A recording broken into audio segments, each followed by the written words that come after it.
Pai, do Filho e do Espírito Santo. Amém. Christos Voskreси. Воистину воскрес. Christos anesti. Alitos anesti. Cristo ressuscitou. Em verdade ressuscitou. Queridos amados cristãos ortodoxos, estamos comemorando hoje a festa maravilhosa do Domingo da Renovação, ou que nós chamamos melhor a Antipásca, ou seja, o domingo no lugar da Páscoa. Ou seja, nós cristãos ortodoxos celebramos a Páscoa de maneira ímpar, diferente de qualquer tipo de denominação. Nós celebramos a Páscoa durante 8 dias seguidos e hoje, portanto, ainda continuamos celebrando a Páscoa. Há 8 dias atrás estávamos na Vigília Pascal, celebrando, portanto, o Cordeiro de Deus imolado que tirou o pecado do mundo com sua morte e sua ressurreição, dando-nos vida a todos nós e aqueles que estavam no sepulcro. Mas passamos toda a semana luminosa, esses 7 dias cheios de graça, e chegamos no 8º dia, ou seja, o dia da renovação, por isso chama-se Domingo da Renovação, e ao mesmo tempo chegamos no que significa Antipáscoa, ou simplesmente Domingo de São Tomé, o domingo que a Santa Igreja dedica a comemorar o apóstolo que nos deu de presente a fé apostólica no diz respeito crer no Theantropos, verdadeiro Deus e verdadeiro homem. Nossos santos padres nos explicam de maneira maravilhosa que essa suposta incredulidade de Tomé, no que diz respeito à sua pessoa, ela não é uma incredulidade má, ao contrário, é uma incredulidade muito boa e salutar, e que bom que Tomé tinha essa incredulidade. Então não é necessário que nós possamos primeiro entender o que nossos santos padres querem dizer quando nos explicam suas homilias, que essa era uma boa incredulidade a de Tomé. Nós vimos que nosso Filho do Salvador Jesus Cristo, logo cedo de madrugada, 8 dias atrás, havia aparecido logo cedo de manhã a sua mãe, a Santíssima Theotokos, junto com as mirófaras que a acompanhavam. Logo depois, nesse mesmo dia, lá, mais ou menos por volta do pôr do sol, apareceu, quer dizer, antes disso mesmo, certa hora do dia, nesse mesmo dia, primeiro da semana, apareceu numa viagem a 2 de seus discípulos que estavam indo a Emaús, eram eles Lucas e Cleofas, e apareceu com um rosto diferente do que eles poderiam estar acostumados, e por isso não reconheceram o Senhor. E mais à tardinha apareceu, estando as portas fechadas por meio dos judeus, os discípulos, na mesma sala em que haviam comemorado a ceia do Senhor, Nosso Senhor apareceu a eles e soprou sobre eles o Espírito Santo, e Tomé não estava presente. Nessas 3 aparições, esse dia que Nosso Senhor realizou, ele já mostrou a sua glória imortal. Primeiro que apareceu a Lucas e Cleofas com uma aparência que não era normal, mostrando que o seu corpo agora já estava acima das leis da natureza. E depois, no caso da aparição, a própria Maria Madalena, logo de madrugada, no primeiro dia da semana, havia dito a ela que também não me toques, porque ainda não chegou a hora, agora as coisas são diferentes, ainda não subiu para o meu Pai, e vosso Pai, meu Deus e vosso Deus. E vimos que depois, na tardinha, Nosso Senhor, mesmo as portas estando fechadas, atravessou como se fosse um nada, essa barreira física, mostrando que o seu corpo, de fato, sendo ressuscitado, agora estava acima das leis naturais, um corpo glorioso, um corpo que já estava pleno de glória. E o que aconteceu foi que o apóstolo Tomé não estava presente nessa aparição, e Nosso Senhor soprou sobre seus discípulos, deu a eles o Espírito Santo, deu a eles a graça de estarem cheios e plenos daquilo que era o Espírito que ele havia prometido. E o que aconteceu foi que, quando mais tarde Tomé chegou diante deles, Nosso Senhor havia aparecido apenas aos 11, e Tomé ficou perplexo. Ele realmente chegou a proferir as palavras: bem, se eu não colocar o meu dedo dentro do buraco das chagas de suas mãos, seus pés, se eu não meter a minha mão dentro do lado da chaga aberta e apalpar essa chaga, eu não creio. E nesse momento parece que nós vemos um homem cético, um homem completamente incrédulo, mas não é verdade, não é isso.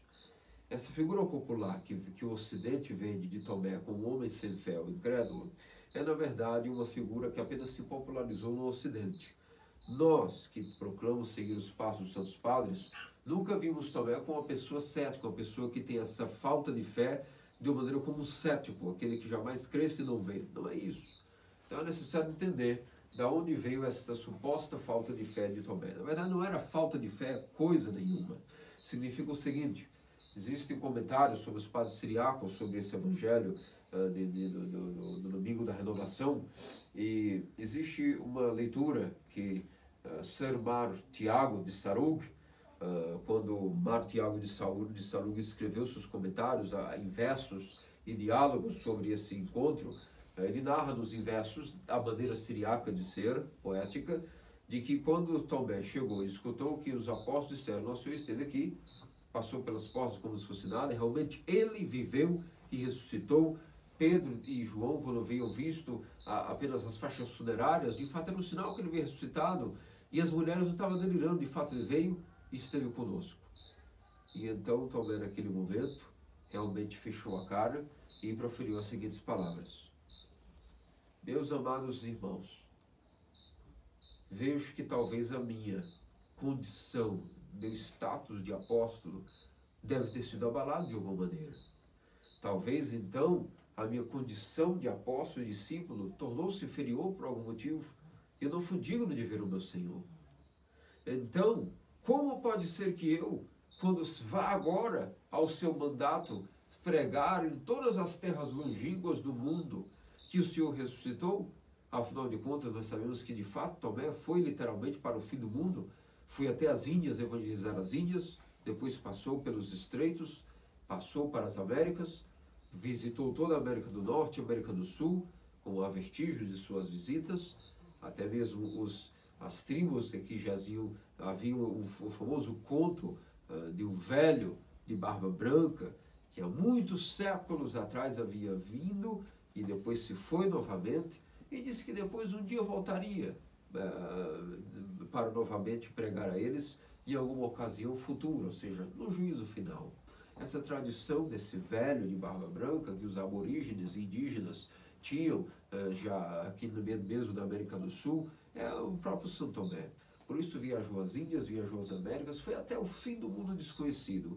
Então, como ele dizia em seu diálogo, como pode dizer que agora cada um de nós iremos para os confins do mundo pregar a ressurreição do Senhor? E então, quando eu for chegar às pregações, direi, eu conheci o Salvador, o Messias, nasceu primeiro dentro de Israel e veio para salvar o mundo inteiro. Então, ó nações pagãs, escutai, eu vi, era um homem extremamente poderoso em força de combate, ressuscitou mortos, deu a vida a pessoas que estavam já mortos por 4 dias, ele também curou cegos, fabricou olhos, deu movimento aos paralíticos, curou coxos e ressecados. E ele viveu, foi testemunha durante 3 anos de sua vida e esses milagres maravilhosos. Depois ele morreu, sofreu sua paixão, foi crucificado e ressuscitou. Mas na verdade, quando me perguntarem, e tu viste de fato que ele venceu a morte, transplantou a natureza caída para algo imortal? Eu diria, na verdade não. Na verdade, esse detalhe, meus amigos me contaram. Isso será algo ridículo. Então, por isso, se eu não colocar o meu dedo dentro dos buracos dos cravos e enfiar a minha mão dentro da chaga aberta, eu não creio. Isso significa que ele não estava sendo cético, dizendo que não acreditasse. Era necessário que ele só se contentaria, nos explica Marça, Tiago de Sarug, Jacob de Sarug, que São Tomé disse aos seus amigos, de que ele não se contentaria de maneira alguma em sair para a pregação apostólica, tendo ouvido isso de outros. Se a sua dignidade de apóstolo foi abalada por alguma coisa que ele não entendeu, pois ele agora iria somente de pregar se ele fosse testemunha ocular da ressurreição. Caso contrário, essa sua pregação seria posta em deboche e ridicularizada pelas nações, que perguntam, você viu ele ressuscitado? Você viu ele voltando dos mortos? Meus amigos viram e me contaram, eu nunca vi. Isso seria algo ridículo. Então, ele achou até que talvez ele tivesse sido derrubado da condição de status apostólico. E por isso ele, com dor de coração, com sofrimento, com contrição, não desespero, que seria um exagero dizer que ele estava desesperado, mas com dor, com aflição, é que ele proferiu essas palavras, de que então, se ele não fosse testemunho ocular, ele não iria acreditar. Não que ele fosse cético, que não acreditasse, não tivesse fé que Cristo pudesse ter ressuscitado. como o Ocidente prega, a figura de Tomé, um santo, um homem que era cético, um homem incrédulo. Não era isso. Era justamente de propósito nosso Senhor aparecer no momento em que ele não estava, para que através, como diz nossos santos pais, dessa boa incredulidade, esse testemunho que 8 dias depois Tomé iria ter de nosso Senhor novamente aparecer e dizer a ele: põe aqui agora o teu dedo nos buracos dos cravos, põe a tua mão dentro do meu lado, como ícone do domingo da renovação, mostra de fato Tomé inserindo a mão dentro da chaga aberta, palpando dentro suas entranhas de um corpo ressuscitado. Onde os tropários que lemos nas vésperas e das batidas agora há pouco nos dizem: como pode ser que até mesmo os mortais que ao tocarem a própria Arca da Aliança padeciam e morriam?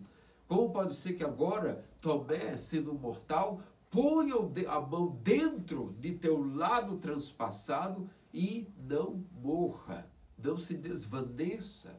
Esse testemunho ocular, cheio de poder, foi um presente que nosso Senhor quis dar através da boa incredulidade de Tomé, para que toda a igreja ortodoxa, por todas as gerações, por todos os séculos, onde quer que o evangelho seja pregado, que ali está escrito e testificado pelo apóstolo João teólogo, de que um dos apóstolos não estava presente da primeira aparição aos apóstolos, mas 8 dias depois, não só estava presente, como apalpou um corpo ressuscitado, para mostrar que a ressurreição de nosso Senhor não era uma ressurreição, como alguns hereges pregavam, que era apenas uma ressurreição de espírito, de alma, mas que o seu corpo mesmo não havia transplantado-se daquilo que era corrupção para a vida imortal.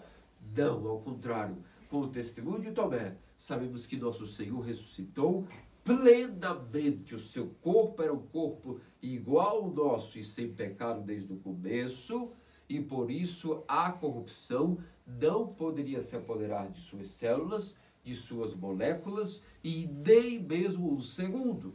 Então, enquanto ele estava no sepulcro, a corrupção, os micróbios, a decomposição jamais pôde apoderar-se desse corpo.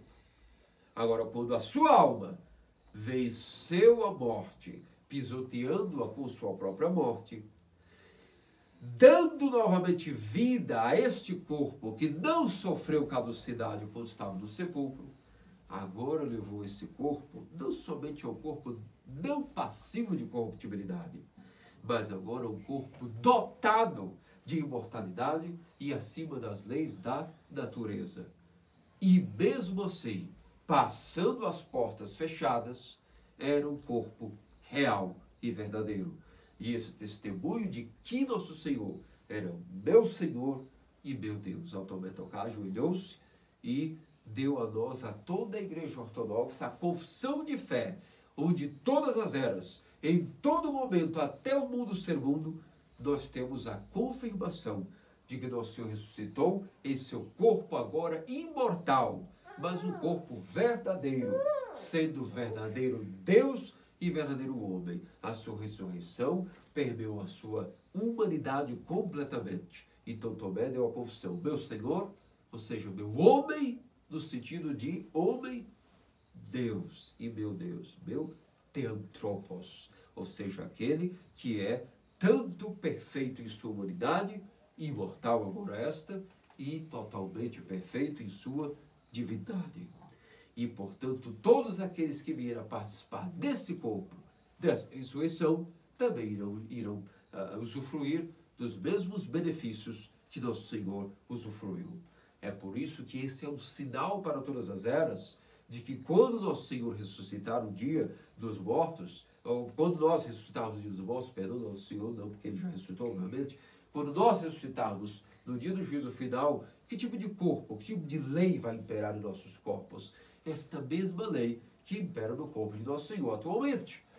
Um corpo incorruptível, um corpo ressuscitado e acima das leis da natureza, um corpo glorioso. É através do testemunho de Tomé que nós temos a esperança de nossa ressurreição. Como diz a Escritura e o apóstolo Paulo, Se Deus não ressuscitou, vã é a nossa fé. Então, através do testemunho de Tomé, dessa boa incredulidade dele, toda a igreja tem a confirmação e a esperança de que em Cristo Jesus, se formos, como Paulo disse, se com Cristo formos crucificados, com ele também ressuscitaremos. E em que corpos? Em corpos iguais ao dele, completamente não passivos mais de corrupção, corruptibilidade, e agora dotados de uma natureza imortal, acima das leis da natureza. E nossos santos padres, claro, isso se nós participarmos de uma ressurreição como a de Cristo, porque todos ressuscitarão, alguns para a perdição e outros para a vida eterna. Então, apenas um detalhe antes de continuar, desde que nós participemos dessa ressurreição de Cristo, e não da ressurreição daqueles que irão apenas padecer devido à ressurreição geral, vão ressuscitar, claro, todos ressuscitarão, isso é óbvio, mas não participarão da regeneração, irão, infelizmente, para o inferno. Ok, uma pergunta que surge aqui é por que Nosso Senhor apareceu já com o corpo então ressuscitado, o corpo glorioso, acima das leis da natureza? Por que Nosso Senhor apareceu então com as próprias chagas, as marcas, que são sinal de corruptibilidade? Por que Nosso Senhor, dotando-se de um corpo dotado da ressurreição e acima das leis da natureza, ao mesmo tempo quis fazer com que todos vissem as marcas da crucificação, ainda visíveis, ao ponto de Tomé colocar a mão dentro do lado, apalpou dentro do lado vivificante do Senhor, o seu lado doador divino e imortal, que nos dá a água e o vinho, símbolos dos sacramentos de redenção e perdão dos pecados, purificação e iluminação, participação do batismo, dos santos dons, do próprio crisma, da graça da unção dos enfermos. Todos os sacramentos estão ali misteriosamente como mistérios oriundos da força de Cristo ressuscitado. Se com toda esta glória Nosso Senhor apareceu aos apóstolos, por que é que ele fez questão de aparecer até com as marcas? E nossos santos padres nos dizem uma explicação maravilhosa a respeito disso. Essas marcas para Nosso Senhor, por toda a eternidade, ele nunca vai se desfazer dessas marcas. Pelo seu poder glorioso, ainda que mesmo na ascensão ao céu, ao seu Pai, sentando-se à direita de Deus, ou seja, dando à natureza humana toda a glória da Trindade, a glória do Pai, mesmo assim, Nosso Senhor, quando sentou-se à direita do Pai na ascensão, não removeu de si as marcas da crucificação e de sua paixão. Significa que mesmo ele estando sentado na glória de Deus, ou seja, na glória com o Pai e o Espírito, com sua natureza de homem, ele não removeu suas marcas. E por que isso? Se é um corpo glorificado e já não tem mais caducidade? Porque Nosso Senhor diz aos santos padres, para ele, isso para todas as gerações, mesmo após a regeneração, após o juízo final, ele sempre vai querer que nós, observando o seu corpo glorioso, lembremos até onde foi o seu amor por cada um de nós. Que essas feridas, na verdade, são para ele adornos, são como pérolas, joias que adornam esse corpo humano, que agora é glorificado e que ressuscitou. Essas feridas não são sinal de fraqueza, são para ele sinal de amor, e como joias que adornam nossas vaidades, para Nosso Senhor, essas são as suas joias, essas são as suas pérolas, as quais adornam o seu corpo glorioso, a sua natureza divina e humana em sua pessoa, do céu, da glória de Deus. E é por isso que ele não quis se desfazer dessas marcas, e por isso nossos santos padres vão além. São Gregório Palamas vai ainda mais além dessas explicações e nos diz que os mártires, quando ressuscitarem, também ressuscitarão em seus corpos com as marcas de seus martírios.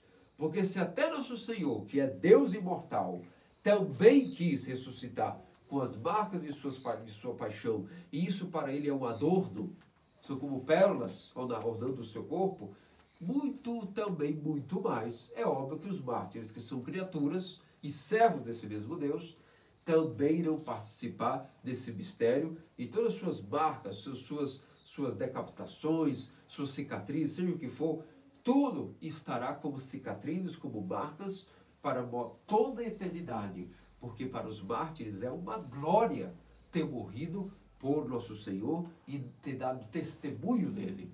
Não terem negado a Cristo, mas terem dado testemunho ao mundo de que Cristo ressuscitou. Porque, na verdade, o martírio é isso. É crendo que Deus pode ressuscitar um homem não negará ele e entregar sua vida por ele. É o teste máximo, se realmente cremos como Tomé, meu Senhor e meu Deus. A fé da ressurreição é medida por até onde pode ir o homem pelo martírio. E isso, portanto, é o cristianismo. A vida de todo cristão é renúncia e é martírio. E por que nós vamos renunciar a nossa vontade todo dia? Não fazemos nossas vontades, seguimos a vontade de Cristo. Porque nós sabemos que um dia nós vamos ressuscitar. Que vale a pena negar a nossa vontade para um dia, participando da nossa paixão com Cristo, seja nossa paixão com nossa morte, nosso homem velho, nossa vontade, nossas ídolas, nossos temperamentos, tudo a gente necessita que matemos diariamente esse homem velho para podermos um dia ressuscitar com Cristo. Esse é o cristianismo, é martírio, é renúncia. Por quê? Porque Cristo ressuscitou e um dia nós também ressuscitaremos, senão não haveria sentido essa batalha toda, senão apenas um estoicismo vazio e sem sentido, um aperfeiçoamento de um homem sem nenhum verdadeiro vislumbre de uma realidade imortal e participando de uma ressurreição íntima para viver eternamente com o seu próprio Deus. Por isso, esse sacrifício que nós fazemos só tem sentido por isso. Acabamos de sair da quaresma, justamente por isso, porque cremos que o dia da ressurreição vai contar esses esforços quaresmais. Por isso, meus amados cristãos ortodoxos, aí está a explicação, porque as marcas de nosso Senhor estão presentes, mesmo em sua aparição a Tomé, ainda que é um corpo não dotado de corrupção, e agora se é ressuscitado, ainda acima das leis da natureza, mesmo assim, portador de marcas da paixão. E é por isso, meus amados cristãos ortodoxos, que a fé de Tomé não é dita como uma fé má, essa incredulidade de Tomé. Na verdade, é uma boa incredulidade, porque deu à igreja o testemunho por todas as eras, século dos séculos, de que realmente nosso Senhor ressuscitou com um corpo verdadeiro. Só que agora um corpo ressuscitado, onde todos nós proclamamos essa maravilhosa confissão: ó meu Senhor e meu Deus.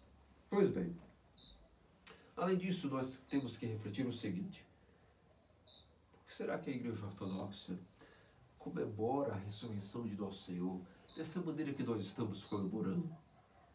Nós vemos que nem os protestantes, nem tampouco os católicos comemoram a Páscoa de uma maneira como nós comemoramos. Nós passamos 40 dias, preparamos para esse evento da Quaresma, depois mergulhamos da Semana Santa, e nós estamos em um período de festa que durará 40 dias. Só o dia da Páscoa, hoje ainda estamos comemorando. O dia da Páscoa ainda é hoje. Ou seja, são 8 dias para comemorar o dia da Páscoa. E o período de festividade para a festa são 40 dias. As 12 festas, por exemplo, os pós-festas, são em média 12 dias. A natividade, às vezes porque já vem a teofania, diminui para 8 dias, mas em média nós temos o nosso pós-festas e nós despedimos as nossas festas em média de 12 dias. 8 dias, 12 dias, dependendo da festa. Em geral, as apodoses da festa vem com 8 dias que nós celebramos a festa, ou 7, o Natal chega a 12 e assim vai. Muito bem. Mas no caso da Páscoa, só o dia da Páscoa está agora vindo ainda a ser celebrado hoje, no domingo de São Tomé, ou a Antipásca, domingo da renovação. E hoje, portanto, ainda é Páscoa. Mas o período de festividade não será nem 8 nem 12, 40 dias. Alguma outra denominação cristã, anglicana, metodista, presbiteriana, ou os católicos, alguém celebra a Páscoa dessa maneira, aparentemente tão exagerada como nós? Dia e noite, ninguém diz: oi, bom dia, como você está? Primeira coisa, Cristo ressuscitou, Christos vascrisse, Christos aneste. E ninguém responde: ah, estou bem. Responde-se primeiramente numa carta oficial que o cristão vai escrever nesse período, no e-mail, no WhatsApp, nas comunicações mais informais. Há cristãos ou não cristãos, há amigos ou chefes, até que não entenderá nada, nós temos que dizer ao nosso chefe, ao nosso amigo: bom dia, Cristo ressuscitou, bom dia para você também. Se as pessoas nos acharem ridículos, não nos interessa. É obrigatório nesses 40 dias que nós, qualquer saudação ao marido, à mulher, acordaram, não é se esbarrar ou simplesmente onde estava a escova de dente, é Cristo ressuscitou, é verdade, ressuscitou. Seja com quem for, motorista de ônibus, cobrador, senão nós não somos cristãos ortodoxos. Por que será que nós como que estressamos tanto a Páscoa do Senhor, como nenhuma outra denominação o faz? Seria uma mera coincidência? Ou, na verdade, tem algo aí por trás? Meus amados cristãos ortodoxos, essa, na verdade, não é uma coincidência. É a prova maior de que depois que houveram cismas, depois que houve o começo das civilizações modernas, e que foi fomentada a separação dos cristãos por ordem política, por ordens geográficas, involucrados com ideologias, com conspirações humanas, quando o homem de Deus foi desassociando-se do modo de vida em comunidade, em nômades, depois centrados na vida rural. Mesmo quando todo o arcabouço humano foi projetado para os cristãos começarem a se separarem em cismas, através de heresias, e sinagogas foram geradas de Satanás, e portanto a igreja, entre parênteses, se dividiu. Isso é uma maneira muito vulgar de falar, porque a igreja é impossível de se dividir. As pessoas deixam a igreja e fundam as suas, mas a igreja nunca será dividida, a igreja permanece una. A igreja não tem como ser dividida em partes. Vale ressalvar que a igreja é katholou, do grego holos. É impossível que a igreja se separe, porque a igreja não é feita de partes. Esse pensamento linear, que imagina o mundo criado como algo separado, é um pensamento cartesiano linear ocidental.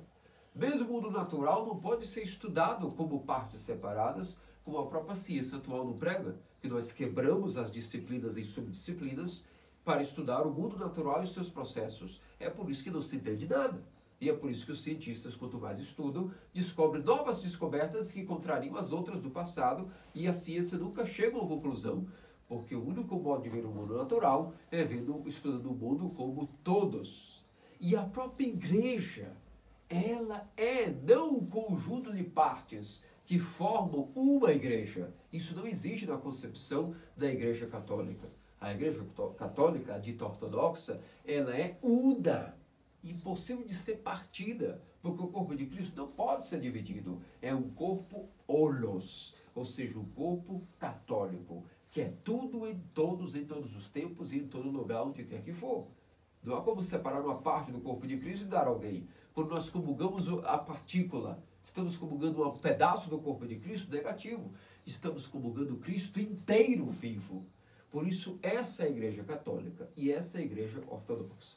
Pois bem, diante dessa compreensão do holístico, ou seja, do holos, nós sabemos que jamais nós podemos dividir a igreja em partes. E por mais que as pessoas se separaram da igreja e fundaram as suas, que é outra história isso, aí sim podemos chamar a verdadeira compreensão, mesmo assim, em algum lugar, a igreja verdadeira, ela toda foi mantida em algum lugar. E é óbvio que o sinal verdadeiro de que essa igreja se destaca logo de antemão diante das seitas e cismas é qual é a bandeira que essas igrejas celebram? A ressurreição do Senhor. Porque o centro de nossa fé é a ressurreição. E o próprio São Paulo disse, se Cristo não ressuscitou, vã é a nossa fé.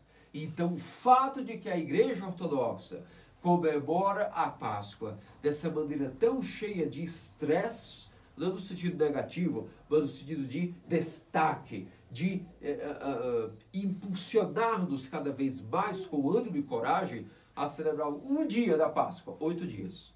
O período festivo, 40 dias. Que saudações! A todo momento, Cristo ressuscitou.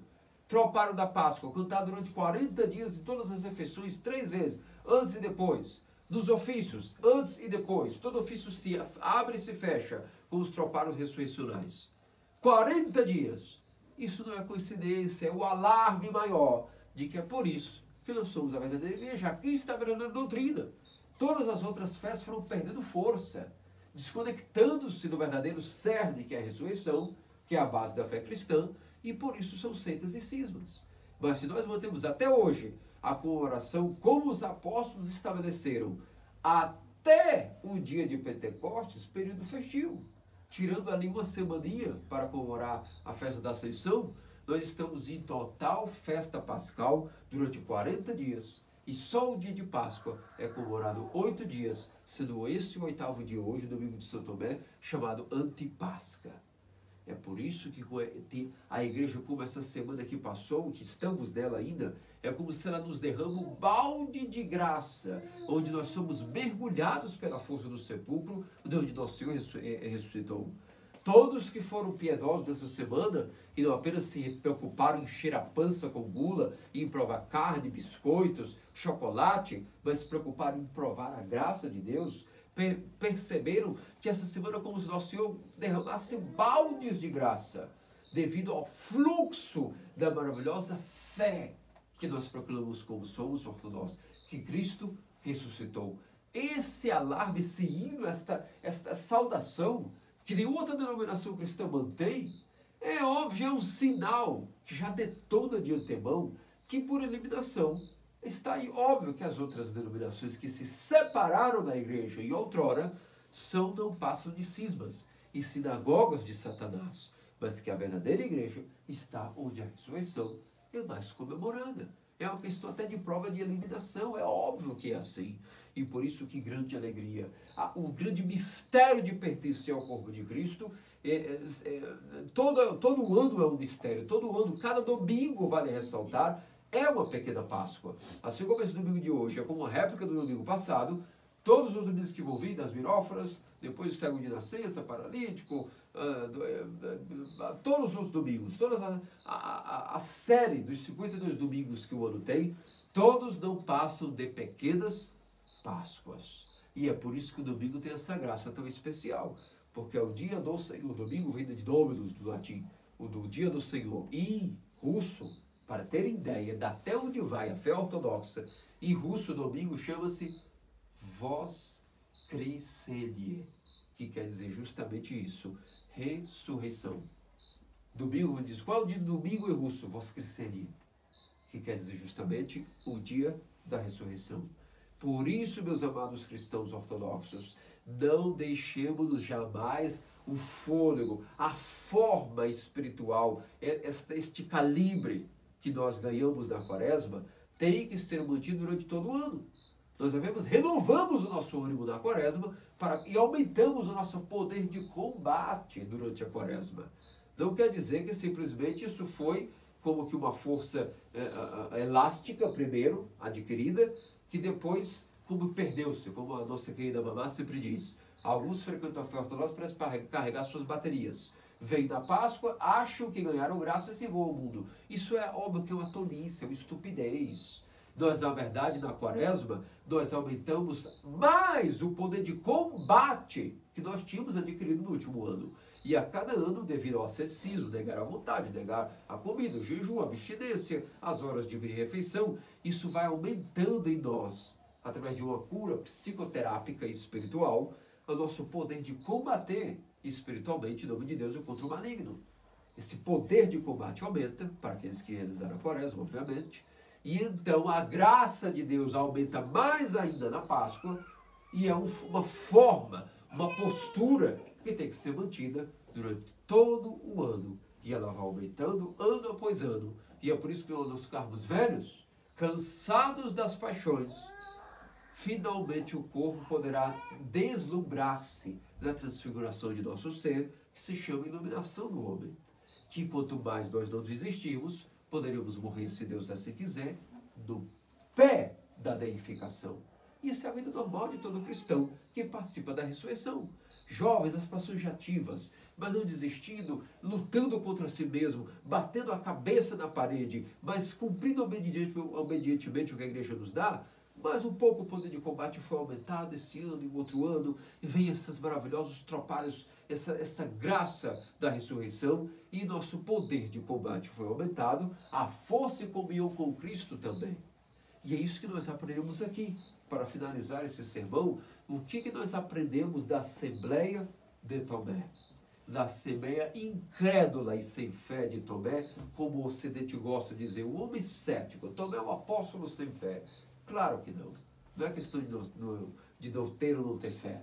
É temor de ter perdido a graça apostólica por algum motivo e necessidade de, quando fosse trabalhar para Cristo, ter a garantia. de que sua pregação fosse legítima.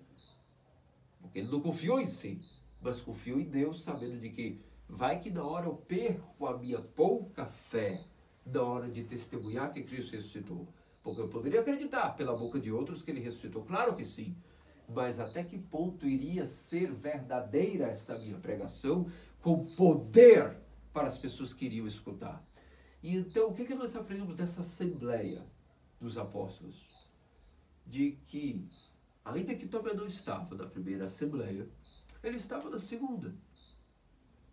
E nosso Senhor e Deus Salvador Jesus Cristo, onde quer que agora os apóstolos se reunissem, ainda que ele estivesse invisível pelas leis de seu corpo atual, que ele pode estar invisível em qualquer lugar, com o seu corpo agora que está acima da natureza, é ou não é? Nosso Senhor ressuscitou. Ele pode andar como ele quiser, com outra face, invisível. Ele é Deus e seu corpo é ressuscitado. Então significa o quê? Que desde aquela assembleia, naquele dia da ressurreição, comprovando-se isso no 8º dia, todas as vezes que os apóstolos se reúnem, nosso Senhor sempre está presente. Vimos depois dos 40 dias que ele passou com eles, de repente estava ali, como menos viram, assando um peixe na praia. Outra vez estavam na pescaria, nosso Senhor passou sobre eles. E assim nosso Senhor sempre estava presente com os apóstolos. E isso nos dá a ideia do que é a assembleia da Igreja Ortodoxa que nós agora participamos. Todas as vezes, especialmente em tempos de pandemia, que nós acabamos de passar por eles, e pode ser que volte novamente, não sabemos, isso é um poder infinito para nós não desanimarmos. Foi assim que nasceu nossa missão aqui. E hoje temos pessoas, hoje temos um templo, hoje temos iconostácio, mas qual foi a compreensão de onde nasceu nossa missão? Exatamente no domingo de Tomé. Onde 2 ou 3 estiverem reunidos ali, nosso Senhor automaticamente está. Porque ele nos disse que a partir de agora eu estarei convosco todos os dias. Então, o que aprendemos da Assembleia, da Sintaxe dos Apóstolos? Onde quer que 2 ou mais estejam reunidos em meu nome, aí estarei eu. Ou seja, não importa. O próprio primeiro cenáculo, a primeira Assembleia Apostólica, onde é que estava ocorrendo? Numa catedral? Claro que não, numa casa, onde apenas o sobrado estava alugado para que os apóstolos se reunissem com nosso Senhor. E de fato foi aí que nasceu a igreja.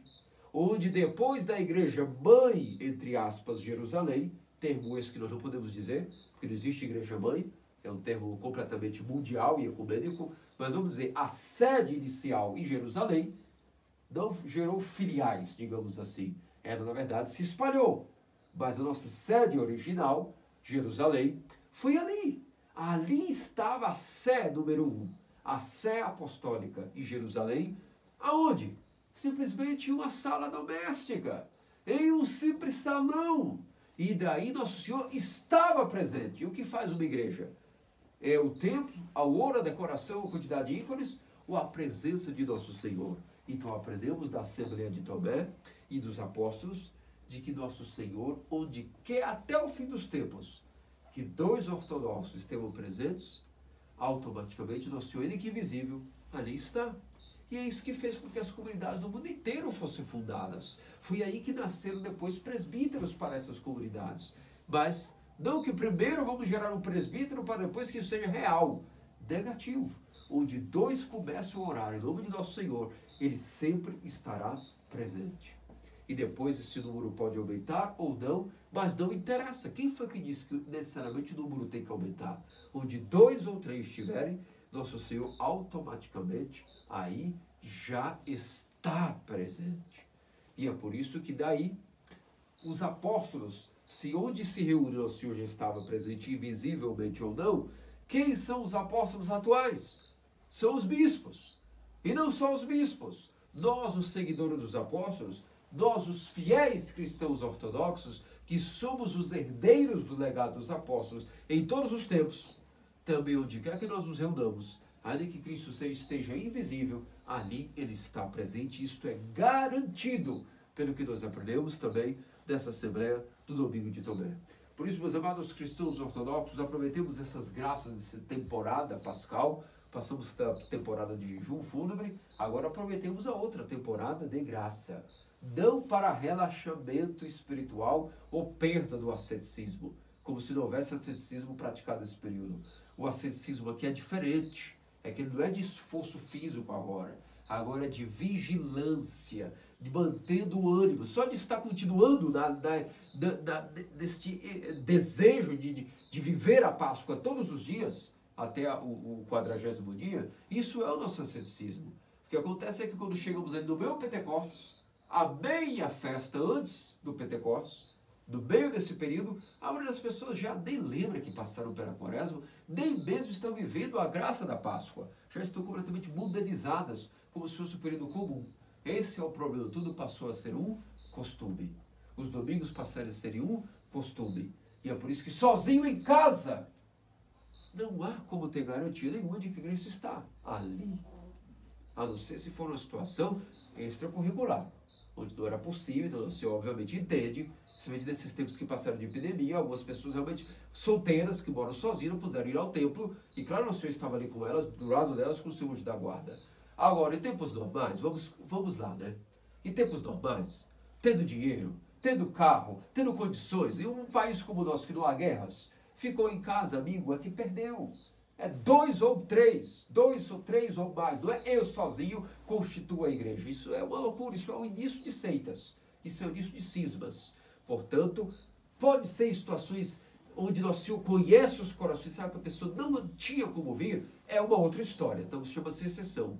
Mas fora isso, é inadmissível que não se pise no templo, que não esteja na comunhão dos apóstolos, que são as sinaxes, que são as capelas, são as missões, ainda que não tenha nada, tenha só um barraco, mas as pessoas estejam reunidas na fé apostólica, na fé ortodoxa do nome de Cristo, aí estará ele.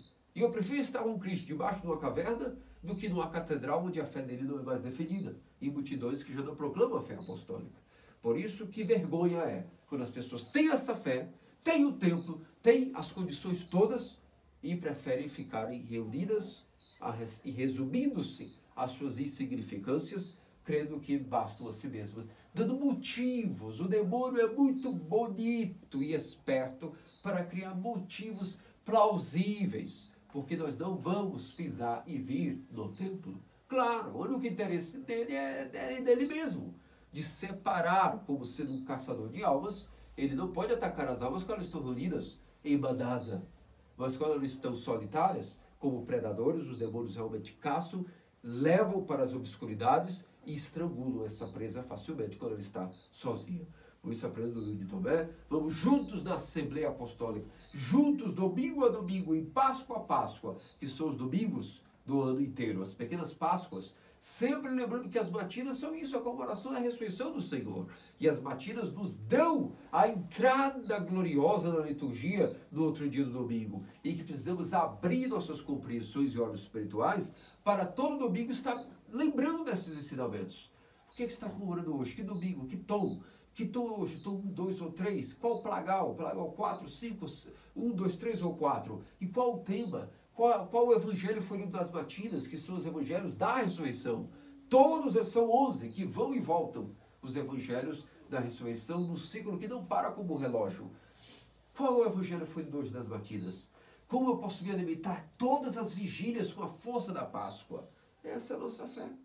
É a fé dos ortodoxos. A fé que Cristo ressuscitou e como Tomé, prostremos-nos invisivelmente, ele que nós não possamos ver nosso Senhor com os olhos da carne, com os olhos do espirituais, nós podemos nos esforçar a vê-lo e prostarmos diante dele e dizer, meu Senhor e meu Deus. E mais ainda, ele deixou-nos até o fim, estando conosco até o fim dos dias, não só a promessa de estar conosco invisivelmente, mas até o seu corpo e sangue no altar, toda a divina liturgia. Podemos nos prostrar diante do seu corpo e sangue inteiros, não parcelas desse corpo, mas o corpo e sangue de Cristo inteiros, prostrarmos ao comungar e dizer as palavras, meu Senhor e meu Deus. Por isso, através dessa fé que Tomé nos deixou, esse presente hereditário que ele nos deixou, como nossos pais apostólicos, vamos nos apropriar desta herança, dessa fé apostólica, e sempre proclamar o dogma do Teotropos a todas as nações, todos os tempos, batizando-os em nome do Pai, do Filho e do Espírito Santo. Amém? Porque Cristo ressuscitou. É verdade, ressuscitou. Christos anesti. Alitos anesti. Христос воскресе! воистину воскресе!